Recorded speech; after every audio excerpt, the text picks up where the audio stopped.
जय हिंद मेरे प्यारे बच्चों, मैं आप सबका फिर से स्वागत करता हूं humanities by Sandeep sir classes में। बेटा, हम सब लोग एंशिएंट पीरियड को पढ़ रहे हैं, जिसमें हम लोगों ने इंडस वैली सिविलाइजेशन को समझना स्टार्ट किया था। आज इंडस वैली सिविलाइजेशन का लास्ट पार्ट है, that is part 4 of Indus valley civilisation.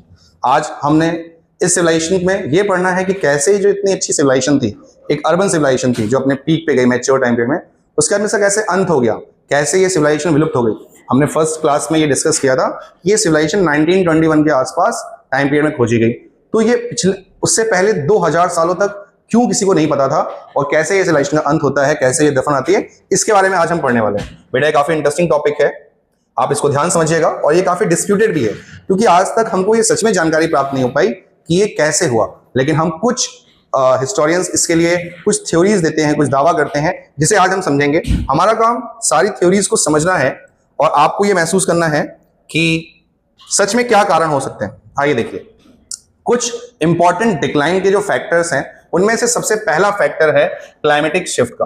आप सब जानते हैं कि क्लाइमेट चेंज हमेशा होता है, ऐसा नहीं कि आज टाइम पे हो रहा है, उस टाइम पे भी होता है। तो कुछ लोगों का मानना था कि जो ये अर्बन सिविलाइजेशन थी, यहाँ पर डेवलपमेंट बहुत फास्ट हो रहा था। अब डेवलपमेंट तब होता है जब आप रिसोर्सेज का एक्सप्लॉयटेशन करते हो, यानी कि उस वक्त के जो सबसे बड़े संसाधन थे, यानी कि बहुत ही मास स्केल पे जो डिफॉरेस्टेशन है वो किया जा रहा होगा। यानी कि अगर आप बहुत सारे पेड़ों को काटोगे, क्योंकि बेटा आप समझिए उस वक्त में ईंटें मिलते हैं जो कि किनबर्ड ब्रिक्स में बनते हैं, यानी कि भट्टी में पके हुए ईंटें होते हैं। अब भट्टियों में अगर आपको बड़ी बड़ी फर्नेसेस को चलाना है तो आपको फ्यूल चाहिए।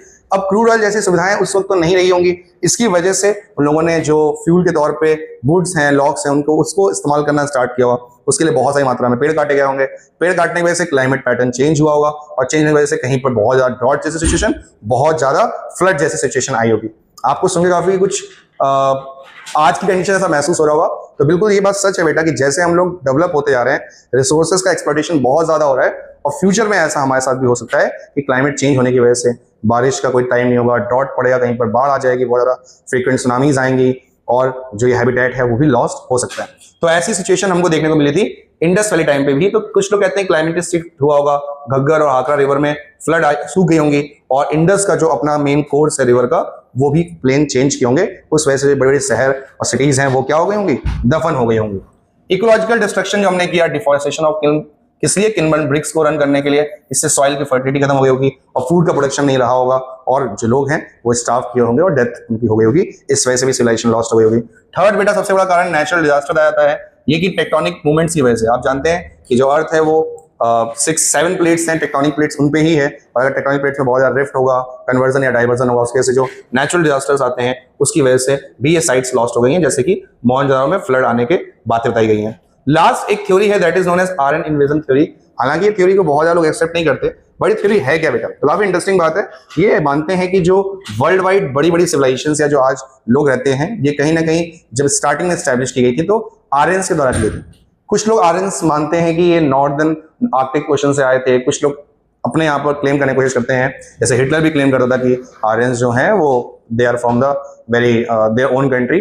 बट लार्जली एक्सेप्टेड फैक्ट बेटा सेंट्रल एशियन ट्राइब थी, यानी कि सेंट्रल एशिया जो है आज अफगानिस्तान और कजाकिस्तान, तुर्कमेनिस्तान जो रीजन है सेंट्रल एशिया में, वहां पर एक ऐसी ट्राइब थी जो कि बहुत पावरफुल थी।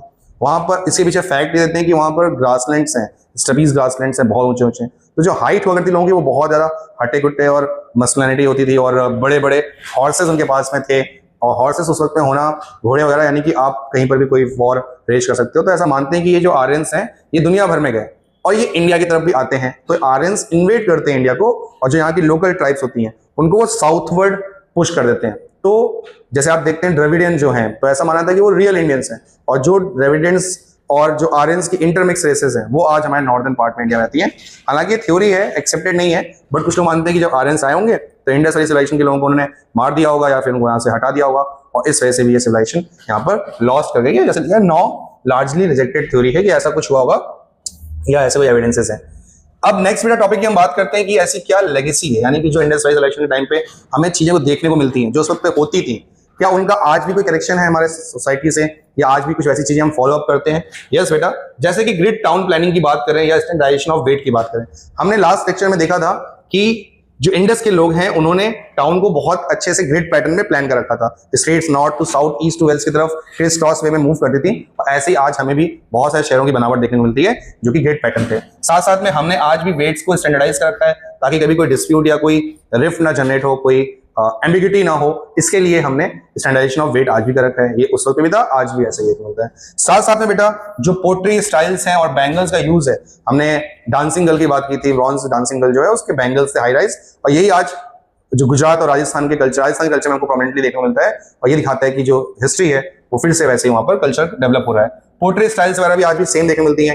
पीपल ट्री की वर्शिप करना बहुत कॉमन है हमारे जो इंडियन कल्चर है उसमें, और योगिक पोस्चर या योगा जो डेवलप हुआ उसके बारे में पढ़ेंगे भी आगे हिस्ट्री में कि कब योगा आया, जो आज भी योग चल रहा है। बट ये पोस्चर जो है, जैसे हमें प्रोटोटाइप शिवा में मिलता है, जो सील मिलती है उसमें बना हुआ है, वैसे ही आज भी हमें पोस्चर्स देखने को मिलते हैं। तो ये भी एक आइडेंटिटी है, या हम कहें लेगेसी है इंडस वैली सिविलाइजेशन की। साथ साथ में सैनिटरी इंजीनियरिंग और वाटर मैनेजमेंट ये बहुत इंपॉर्टेंट है। आज भी हमारे यहाँ जो घरों के सामने नालियां हैं वो मेन टाइम ड्रेन में जाती हैं रोड साइड पे, फिर वो सिटी के बाहर डंप की जाती हैं या फिर कहीं पर डिस्पोज ऑफ की जाती हैं। तो ये सैनिटेशन और वाटर इंजीनियरिंग भी हमारे साथ साथ में चलती है। बेटा ये आपके एग्जाम पर्सपेक्टिव में बहुत इंपॉर्टेंट है, ग्रेट बात का आर्किटेक्चर, ड्रेनेज कॉम्प्लेक्सिटीज और factors behind the decline of Indus valley civilization. ये एग्जाम्स में आपके क्वेश्चन आते हैं, आपके स्कूल लेवल पे एग्जाम्स में या कंपटीशंस में इंसर्टेड एमसीक्यूज पूछे जाएं। आप ये इंपॉर्टेंट साइट्स को फिर से रिवाइज करिएगा। कोई भी अगर आपको डाउट होता है बेटा आप कमेंट सेक्शन में पूछिए, आपको रिप्लाई जरूर आएगा, और आप इन वीडियोस को दोबारा से देख सकते हैं बेहतर जानकारी के लिए। साथ साथ मैं बताना चाहूंगा बेटा कि जो ये पीडीएफ है इस टॉपिक पे, ये आपको डिस्क्रिप्शन बॉक्स में मिल जाएगा, आप वहां से डाउनलोड करते हैं। जय हिंद दोस्तों, मिलते हैं फिर से नेक्स्ट लेक्चर।